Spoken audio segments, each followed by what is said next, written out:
like and subscribe if you like this video. Hey. Come kissy.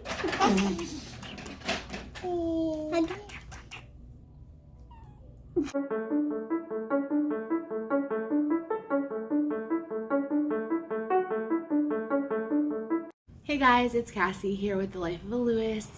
I am going to be filming the next video in the Bariatric Surgery series here real quick. This is going to be very, very specific to having surgery at my hospital. So at Blanchfield Army Community Hospital in Fort Campbell, Kentucky. Super, super specific information, but it'll give you kind of an idea of all of the appointments that I have to go to. There's a lot of them, and how long this process should take and all that stuff. Now, I have completed a good portion of this list already, so I did wait to share this news, this information, until I had completed quite a bit of the process, so I knew for sure that I qualified. And so that, you know, there's not like a, oh, I posted the video and now I can't, or whatever else, you know. There's, life always happens, there's no guarantee. However, I made sure I was as sure as I could possibly be, hi Zadok, before I posted on YouTube.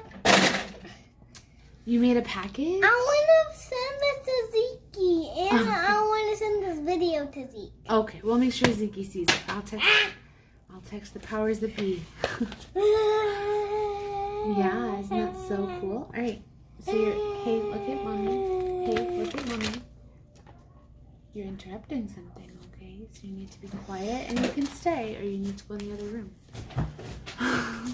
I'm not always that gentle of a parent, for the record. Okay, so also excuse the fact that I am a disaster right now. This has been my life today. What's the matter? You wanna look? You want everybody to see your pretty face? Do they see that? Okay, so the way that it works at Blanchfield, I already talked about in my last video that you have to go to an information session before you can get started in the surgery pathway, and that is accurate. So my first step was to go to my PCM, like I said in the last video, and then to be referred to the bariatric clinic.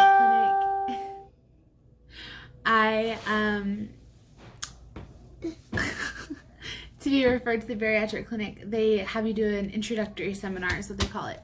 So they give you this really cool little sheet of paper that has all of the stuff on it, and then a space for you to write what date you completed it so that you have your records tracked completely. So the next thing is the fasting labs, the surgical paperwork, medical and surgical questionnaire and contact list. So your medical history, and it is in depth. It is all of it. Every little bit. Thank you, sister. And then you have your psych evaluation. So I just passed my psych eval, and I'll do another video once I get the results, like in person, the paper in front of me, and just go through it with you as much as I want to share. I learned some things about myself that were interesting. So some good things and some things that are like, oh, I didn't know that was a problem that I need to get fixed. So I'll go over that when I get that in the mail in about 2 weeks. But for right now, I'm just going to write down, like, I had that done whatever yesterday was. So I think that's the 19th. So 10/19/2020. And then it should be 2 weeks from yesterday that mail, that comes in the mail. that comes in the mail. Careful, you don't want to eat a plastic bag. That's icky. Thank you. Okay. So after you have the psych eval, the blood work, those are the only two, well, and the seminar. Introductory seminar, fasting labs, and the psych eval are the only 3 things that are required for you to see the surgeon.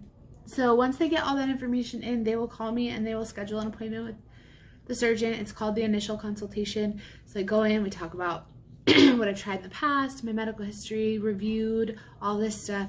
Now, I did get a chance to talk to the, oh, don't rip that out. I did get a chance to talk to the surgeons at the introductory seminar, and I asked them specifically, like, because they have a huge list on here, like it's like 12 things, and I was like, so I have to do all of this? No, I don't have to do all of this. So I already had an EKG done from my PCM, which I need to mark that off and put the date on there. I just don't remember what the date was. I already had an EKG. This paperwork says for patients over 40. I don't know why my doctor decided to do it anyway, but he did, so we're gonna roll with it. The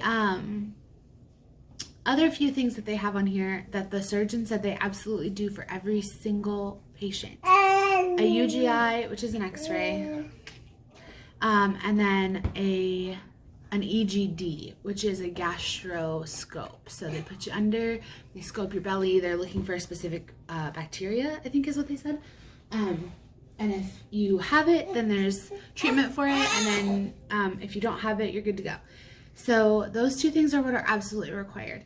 The other things on the list are chest x-ray, gallbladder ultrasound, colonoscopy, mammogram, sleep study, titration study, CPAP and BiPAP machine, if the titration study indicates, the cardiac clearance, the EKG that I already did, and then 2 forms of birth control for females of childbearing age. That'd be me. Now, it's nobody's business necessarily, but we are done having kids. Jeremy got so we're done. Okay, done. But my doctor doesn't care that he's had a vasectomy, so I have to be using 2 forms of birth control. So I will comply, even if I don't want to. And then for people who are smokers, you have to quit. So a negative nicotine test.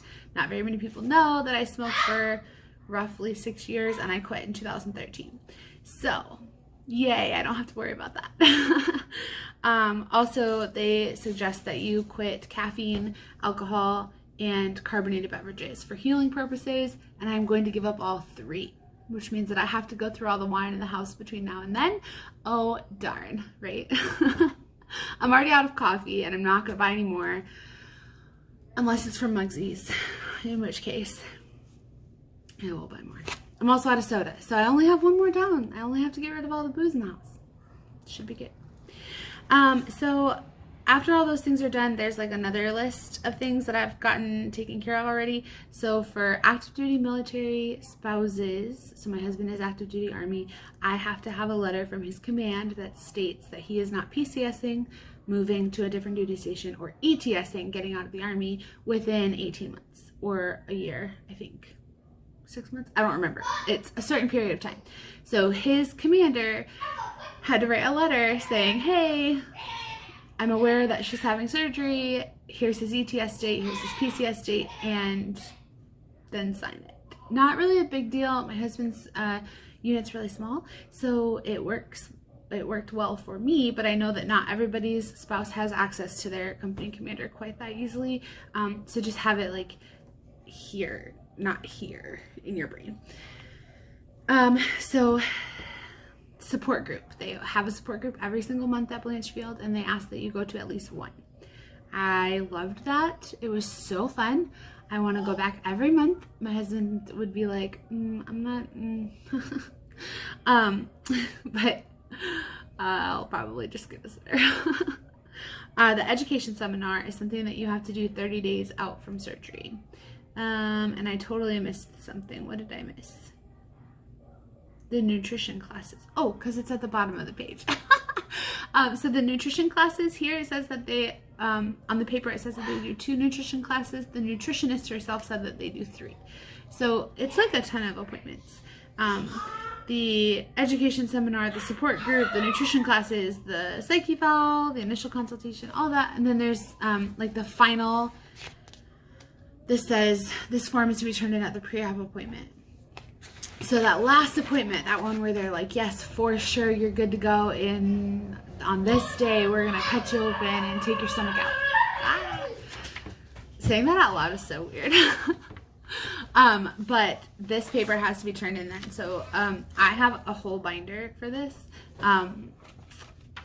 It's a lot. But that's the whole process. Like, that's the whole start to finish. Teleported. You teleported? What? Oh, we're gonna be rich.